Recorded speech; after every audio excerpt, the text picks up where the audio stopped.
바울은 이 앞에 내용에서 무엇을 강조했었냐면 하나님의 자녀들이 믿음 안에서 소유하게 된 자유, 그 자유가 어떤 자유냐? 바로 성숙된 자유인데 이 자유는 사랑으로 서로 종노릇하면서 이웃을 사랑해내는 것이다. 그것이 진정 우리가 소유한 자유이고 그 자유를 누리는 내용이다라고 하는 것, 이것을 강조해 왔습니다. 바울이 이것을 강조하면서 이제 오늘 본문으로 넘어가면서는 이 성숙된 자유, 사랑으로 서로 종노릇할 수 있는 성숙한 자유를 누림에 있어서 이제 어떻게 그것을 더 깊이 있게 실천해야 되느냐? 바로 성령을 따라 행하는 이 싸움에서 이겨낼 때 비로소 우리가 사랑으로 서로 종노릇할 수 있다라고 하는 내용을 강조하는 것으로 연결을 합니다. 그래서 그 부분을 좀 구체적으로 이제 살펴보려고 합니다. 16절 다 같이 읽어볼게요. 16절 시작. 내가 이르노니 너희는 성령을 따라 행하라. 그리하면 육체의 욕심을 이루지 아니하리라. 바울은 성도들에게, 갈라디아 성도들에게 너희는 성령을 따라 행하라 이렇게 말합니다. 여기 성령을 따라 행하라 이 헬라어 단어는요 명령형으로 돼 있어요. 그러니까 바울이 지금 이 명령을 하는 것은 이것은 선택해도 되고 선택하지 않아도 되는 이런 류의 문제가 아니라 반드시 선택해야만 하는 그런 내용이다. 그런 부분이다. 이걸 더 강조하는 겁니다. 근데 이 명령이요 문법적으로는 현재 명령이에요. 그러니까 이게 헬라어에서 현재 명령이라서 어떤 의미가 있냐면 이 동작 말하자면 행하라, 성령을 따라 행하라라고 하는 이 동작이 계속되고 반복적으로 지속해내라는 거예요. 그러니까 조금 성령을 따라 행하다가 자기 기분에 안 맞으면 또 그거 집어치우고 다른 것을 쫓아가는 것이 아니라 어떤 환경, 어떤 여건, 어떤 형편에 놓이든지 성령을 따라 행하는 이 삶에 있어서는 계속되어야 된다. 이걸 강조하는 거예요. 근데 여기에 또 한 가지 더 중요한 강조가 있어요. 이것은요. 이전에 전혀 행하지 않던 그 행위를 지금부터 다시 행하라 이 얘기가 아니라 과거에 행하던 그 행위를 멈추지 말고 지금도 계속 행하고 지금만 행하는 것이 아니라 앞으로도 계속 행하라 이걸 강조하는 거예요. 그러니까 보세요. 성령을 따라 행하라는 이 바울의 강조가 예수를 믿지 않는 사람에게 주는 말일까요? 예수를 믿고 있는 자들에게 주는 메시지일까요? 믿고 있는 자들에게 주는 메시지예요. 근데 예수를 믿긴 믿는데 어떻게 믿었던 자들이냐면 처음 예수 그리스도의 복음을 분명하게 듣고 그 복음으로 인해 성령과 동행하던 흔적이 분명하게 있는 그런 성도들에게 지금 주는 메시지라는 거죠. 그래서 성령을 따라 행해 오던 갈라디아 성도들이에요. 근데 어느 시점에서부턴가 율법주의적 거짓 교사들로 인해서 성령을 따라 행하던 이 삶에 브레이크가 걸린 거예요. 그래서 자기들은 아직도 성령을 따라 살아간다라고 생각하고 있는지는 모르겠지만 율법주의의 마음을 빼앗기는 그 순간부터 성령을 따라 행하는 것이 아니라 오히려 율법을 따라 살아가는, 율법 아래에 매여서 살아가는 이런 존재가 되어버렸는데 자기들은 미처 깨닫지 못하고 있는 거지. 그래서 바울이 말하는 거예요. 성령을 따라 행하라. 제발 예전에 너희들이 그랬던 것처럼 다시금 지금부터 그때를 기억하여 마음 안에 회복하여 성령을 따라 행하는 삶을 다시 이루어내라. 계속 지속해내라. 이걸 지금 바울이 강조하는 겁니다. 우리가 7절에서 이 내용을 이렇게 표현했었어요. 7절 한번 보실까요? 너희가 다름질을 잘 하더니 누가 너희를 막아 진리를 순종하지 못하게 하더냐. 다름질을 잘 했었다. 이게 뭡니까? 너희들이 성령을 따라 잘 살아왔었다라고 하는 얘기죠. 근데 누가요? 율법주의적 거짓 교사들이 그 길을 막아서 다름질을 제대로 못하겠다. 방향도 틀리게 만들어놨고 엉뚱한 길로 가게 만들어놨고 목표점, 방향점을 다 흐려놨다. 그러니 이 얘기는 뭐예요? 다시금 궤도 수정을 잘해서 목표점이 어딘지를 다시 깨닫고 예전에 가던 그 길 위에서 다시 분명한 목적지를 향해 열심히 달려가야 된다 그 얘기죠. 그러니 7절의 이야기와 지금 16절의 이야기가 다를까요? 같은 내용. 다시 성령을 따라 성령이 이끄시는 대로 성령과 함께 성령 안에서 너희들의 삶의 걸음을 다시금 분명하게 가야만 한다. 가도 되고 안 가도 되는 것이 아니라 분명하게 가야만 한다. 그래서 명령형을 지금 사용하고 있는 거예요. 그렇게 너희가 다름질을 하면, 바울은 이어서 뭐라고 말합니까? 그리하면 육체의 욕심을 이루지 아니하리라. 육체의 욕심이라는 걸 결국 뭡니까? 성령이 이끌어가는 내용과 전혀 다른 내용의 삶. 그게 바로 육체의 욕심이죠. 근데 욕심이라는 것은 결국 뭐냐면 우리가 가지고 있는 죄의 본성이에요. 탐심이 근거가 돼서 내 거 아닌 걸 갖고 싶어 하는 것이고, 가지 말아야 될 것을 가게 만드는 것이고, 먹지 말아야 될 걸 먹고 싶게 만드는 것이고, 이런 것들, 하나님이 싫어하는 것들을 자꾸 취하고 가고 소유하고 싶고 먹고 싶고 막 이런 본성들, 그게 바로 육체의 욕심이에요. 그래서 이 육체라는 단어를 여지없이 헬라어로 무슨 단어를 쓸까요? 사륵스라는 단어를 여지없이 여기서도 쓰고 있는 거예요. 왜? 사륵스는 우리 몸, 단순한 몸이 아니라 죄로 기울어지는 성향을 말하는 거예요. 그래서 바울은 지금 여기서 육체의 욕심을 이루지 아니한다 이렇게 말하는 것은, 너희들이 그러한 육체의 욕심을 이루지 않을 수 있는 힘은 유일하게 어떤 방법밖에 없는 줄 아느냐? 성령을 따라 행하려고 하는 그 몸부림. 그것밖에 육체의 소욕을, 육체의 욕심을 이길 수 있는 방법이 없다 이겁니다. 그걸 가르쳐 주는 거예요. 그럼 보십시오. 이 얘기는 결국 무엇이 강조되는 거냐면, 너희들이 율법주의를 받아들임으로 말미암아 율법을 행해서, 그러니까 할례를 행하고 율법의 절기를 지켜내므로 말미암아 너희들이 하나님 앞에 의로움을 드러내고 싶어 했지. 근데 되돌아봐라. 너희들이 율법에 그렇게 열심을 내므로 말미암아 이루어낸 것이 뭐가 있느냐? 사랑을 이루어냈느냐? 사랑으로 종노릇한 흔적이 있느냐? 아니면 육체의 욕심을 이겨낸 흔적이라도 있느냐? 아무것도 없는 거예요.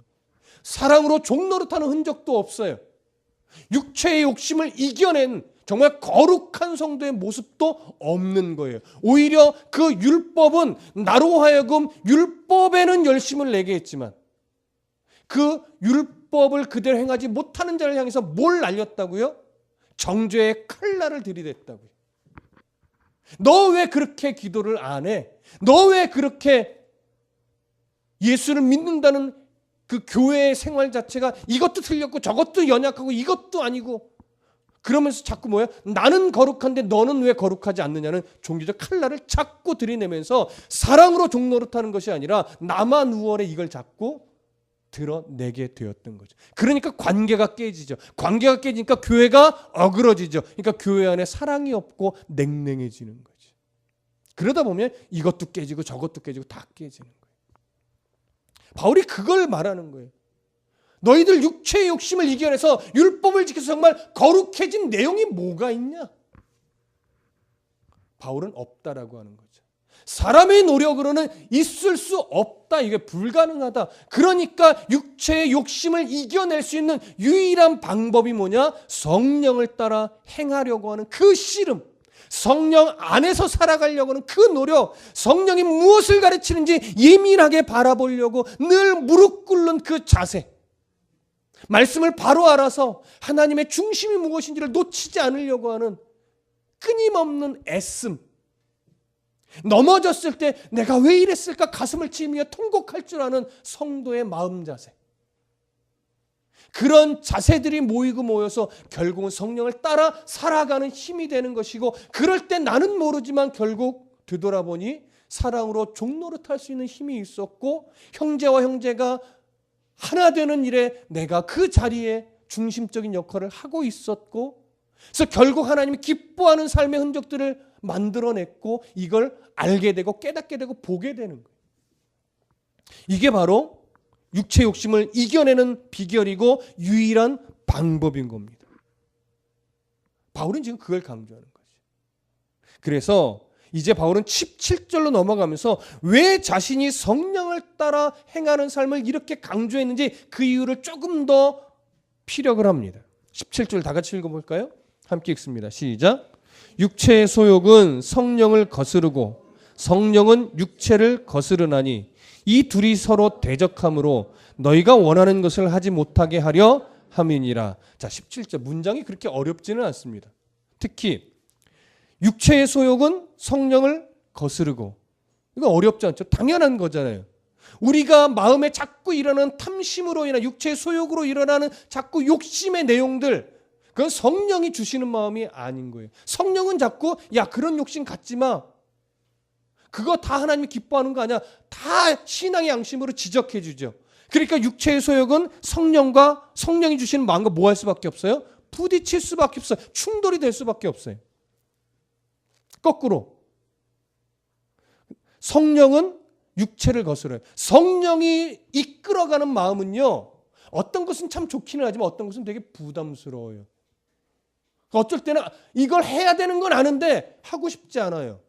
왜 그럴까요? 육체의 소욕은요, 그게 그렇게 하는 걸 불편해하거든요. 때로는 육체의 소욕은요, 그걸 하는 걸 자존심 상해하거든요. 그러니까 육체의 소욕은 성령이 원하는 내용과 또 충돌이 일어나요. 똑같은 얘기를 거꾸로 했지만 결국 같은 말이에요. 성령이 주시는 마음과 육체의 욕심이 주는 마음은 늘 충돌이 일으키지 교집합은 없습니다. 바울은 지금 그걸 이야기하는 겁니다. 그래서 이 내용은 어렵지 않은데 이제 곧 중간 이후에 보면 이 둘이 서로 대적함으로 너희가 원하는 것을 하지 못하게 하려 함이니라 이렇게 말합니다. 그러면 이 둘이 대적한다라고 하는 것은 일단은 액면 그대로 보면 뭐와 뭐가 대적하는 거예요? 네. 죄의 육체의 소욕과 성령이 주시는 마음이 충돌을 일으키는 거예요. 대적하는 거예요. 그래서 너희가 원하는 것을 하지 못하게 하는데, 그럼 여기서 말하는 너희가 원하는 건 뭘까요? 어떤 원하는 것? 그걸 누가 못하게 한다는 걸까요? 이게 우리가 좀 오늘 좀 생각해 봐야 될 내용입니다. 견해가 크게 세 가지가 있어요. 첫 번째는 여기서 내가 원하는 것이 너희가 원하는 것이라는 이 의미는 두 가지로 보는 건데, 그러니까 한 견해는 두 가지로 보는 건데, 일단은 성령이 우리 안에 원하시는 삶의 요구들 있잖아요. 그걸 행하려고 하면 누가 방해한다는 걸까요? 육체의 소욕이 방해한다는 거예요. 또 육체의 욕심이 마음속에 막 불같이 일어나면 또 누가 그걸 제어한다는 거예요? 성령께서 제어한다는 거예요. 그런 의미로 이해를 하는 것이 첫 번째 견해입니다. 근데 두 번째 견해는 좀 달라요. 두 번째 견해는요, 여기서 너희가 원하는 것이라는 것은 성령이 원하는 것을 말해요.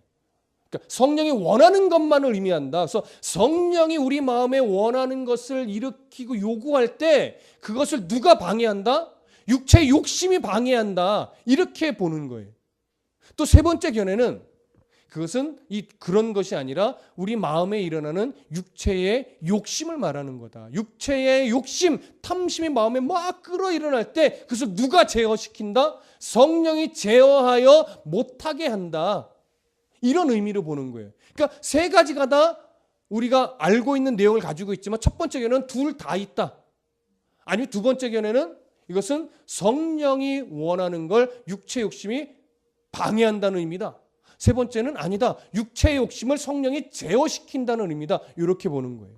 자, 세 가지 다 사실 어느 걸 선택하든 큰 문제는 없습니다. 본문을 이해하고 성령의 은혜를 체험하는 데는 문제는 없으나 조금 더 이 문맥 안에서 더 옳은 것이 무엇일까를 좀 고민해 보자는 거예요.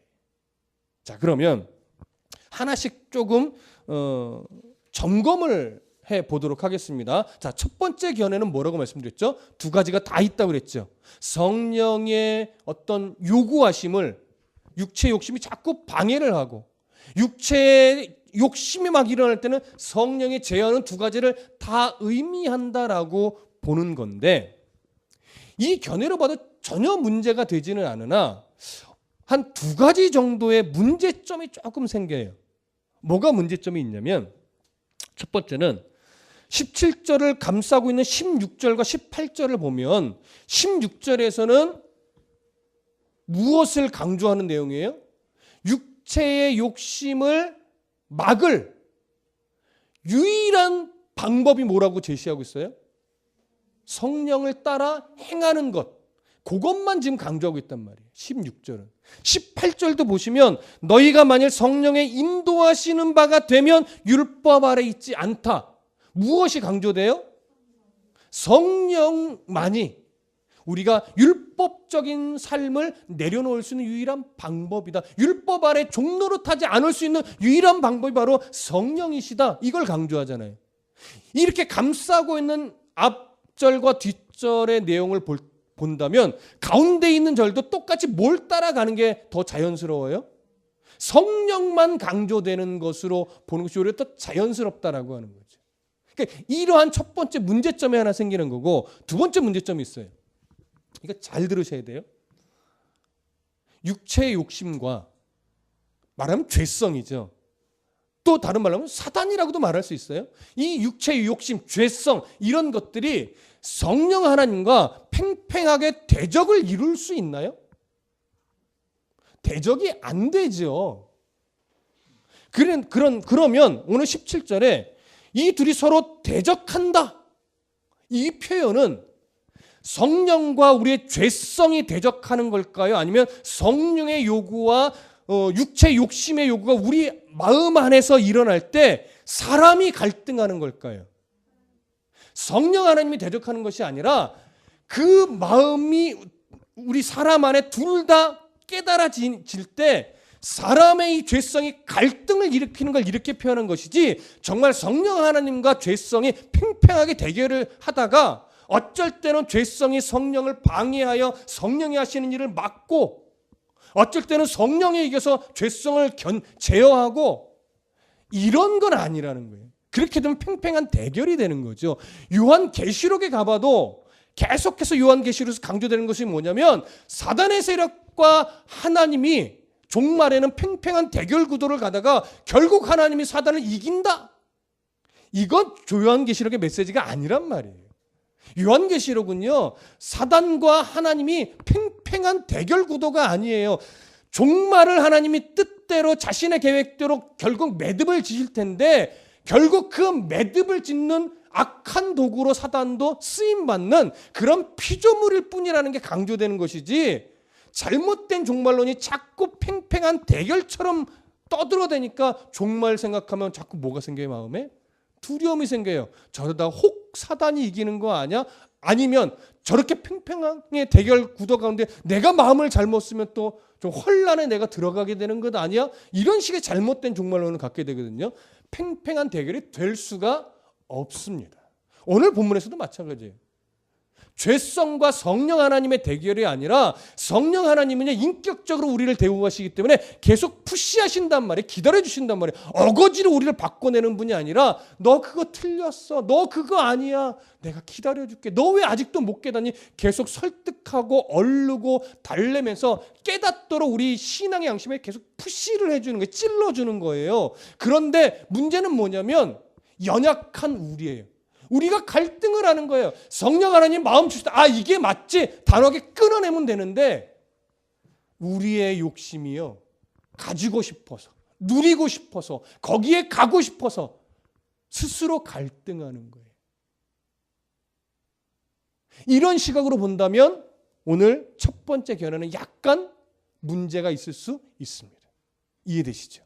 일단 그 정도 보시고 그럼 두 번째 견해는 아까 뭐라고 말했죠? 성령이 주시는 선한 욕망을 악한 죄성이 자꾸 방해한다. 이렇게 봤죠. 그러면 이 얘기는 지금 좀 전에 말씀드린 두 번째 내용으로 볼 때 사실은 말이 안 돼요. 성령이 하나님이 하시는 일을 사단이 방해할 수 있어요? 죄성이 방해할 수 있어요? 없단 말이에요.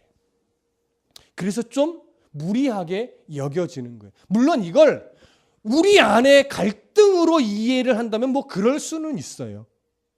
그래서 제가 두 번째 견해를 선택하거나 첫 번째 견해를 선택해도 크게 문제는 되지 않는다고 말씀을 드리는 겁니다.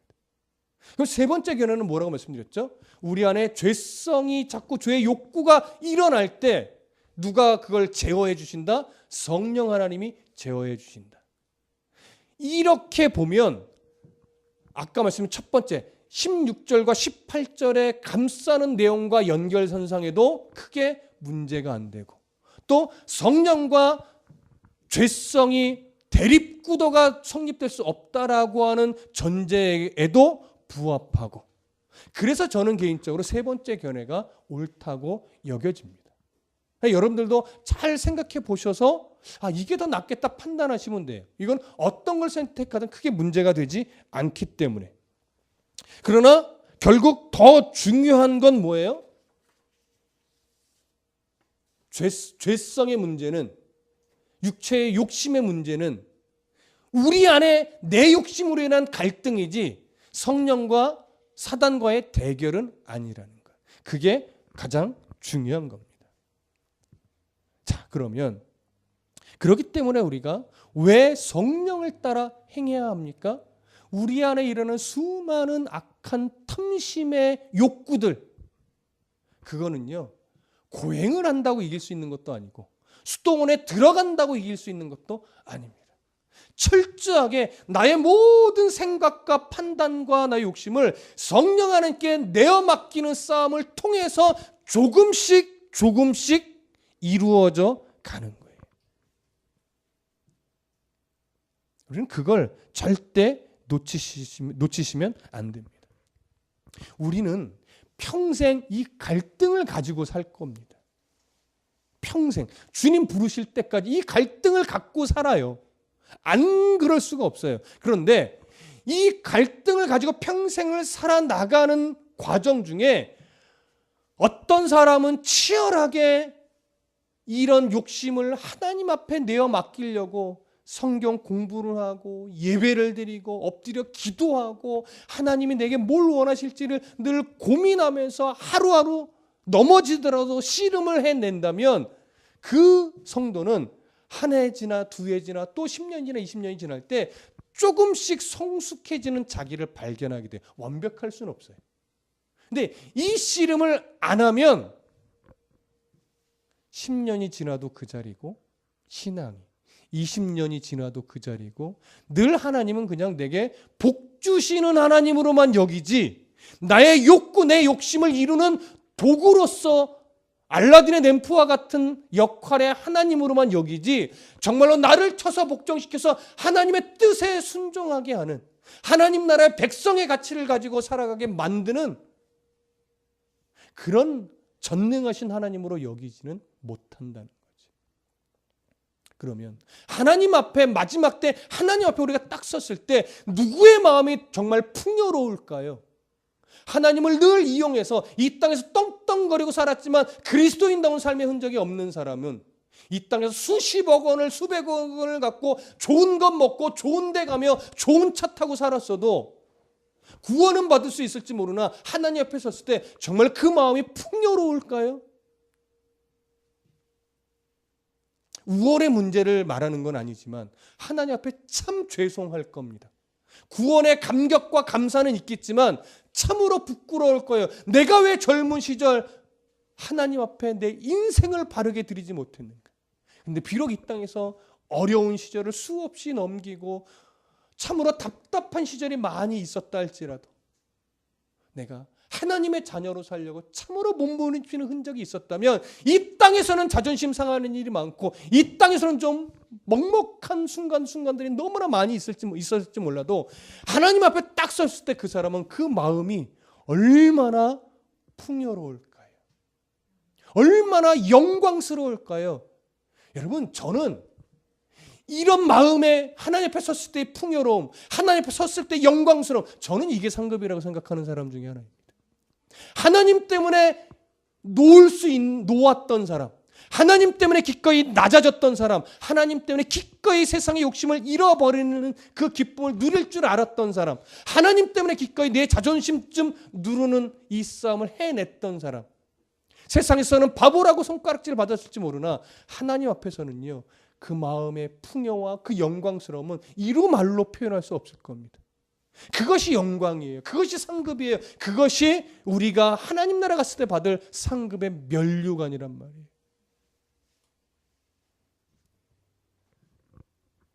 그 싸움을 싸워내셔야 합니다.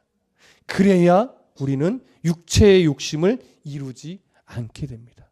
육체의 욕심에 사로잡혀서 자꾸 하나님을 이용하는 그런 성도가 되지 않을 수 있어요.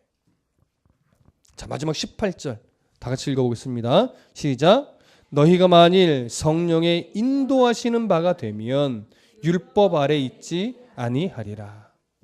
앞에서 설명드렸던 것처럼 우리가 성령의 인도를 따라 살려고 애쓸 때, 몸부림칠 때 한 해에서 되는 것이 아니라 평생 순간순간 때때마다 이런 마음의 자세를 놓치지 않으려고 애쓸 때, 성령을 따라 행하라. 언제까지? 주님이 나를 부르실 때까지 이 싸움을 해낸다면 우리는 율법 아래 있는, 율법의 종된 자가 아니라 하나님의 자녀라는 그 신분으로 살아가는 그런 복된 성도가 되는 것입니다. 아니, 이미 된 그 신분을 누리며 사는 것이 되는 것입니다. 이 부분을 놓치지 마십시오. 그래서 이제는 우리는 적극적으로 성령을 따라 행하는 삶 살아내야 됩니다. 근데 결국 성령을 따라 행하는 삶은요, 무엇과 분리될 수 없냐면 성화라고 하는 것과 분리될 수가 없어요. 성령을 따라 행하면 결국 우리는 누구를 닮아가요? 예수 그리스도의 성품을 닮아가요. 자존심 상할 것 같은데, 늘 창피할 것 같은데, 늘 없는 것 같지만 하나님은요, 우리를 그렇게 외면하시는 분은 아니에요. 이 싸움을 해내면 점차 나는 몰랐는데 돌아보면 내가 예수 그리스도를 좀 닮아 있었네. 그것을 느낄 때 가슴이 얼마나 벅찬 줄 아십니까? 이미 경험해 보셨겠지만 그게 매일 경험하는 건 아니에요. 한 10년을 씨름하고 돌아보니까 내가 좀 예수님을 닮아 있는데, 누군가가 또 한 20년 지나니까 말해요. 예수님 같아요. 그런 소리 들어보셨어요? 저도 물론 그런 소리 못 들어봤습니다. 살면서 밖에 나갔는데 목사님이세요? 이렇게도 물어보질 않더라고요. 그러던 제가 목회를 하고 개척을 해서 6년이 지났는데 몇 개월 전에 아내와 맛있는 음식을 함께 먹는 그 자리에 계산을 하고 가려고 하는데, 제가 실례하지만 뭐 좀 여쭤봐도 될까요? 뭡니까? 그랬더니 혹시 목사님이세요? 이야, 여러분 얼마나 이게 별거 아니잖아요. 근데 목사란 걸 알아봐 주는데, 목사를 티를 낸 적도 없는데 가슴이 막 이제 목사처럼 보이는가 보지 뭐 이러면서, 언젠가는요, 혹시 집사님이세요? 혹시 권사님이세요? 물어볼 때가 올 거예요. 그런 그 안에 오는 기쁨, 그건요 어떻게 보면 하나님이요 그 사람의 입술을 통해서 위로하는 거예요. 너 정말 신앙생활 바르게 잘 하고 있어. 너 그 길 바르게 가고 있는 거야. 돈이 좀 없으면 어떠니? 좀 명예 없으면 어떠니? 내가 인정하는 길 위에 서 있는데, 내가 너를 만나는 그때 마지막 때 너는 정말 떳떳하게 자신 있게 풍요롭게 영광스럽게 너 날 만나게 될 거야. 너 그 기쁨을 갖고 있잖아. 없는 것 때문에 슬퍼하지 마. 이것 때문에 좀 더 기뻐해봐. 그 요구 안 하실까요? 목사님이세요? 이걸 얼마와 바꾸겠어요? 그렇죠? 빌립보서 2장으로 한번 가보시죠.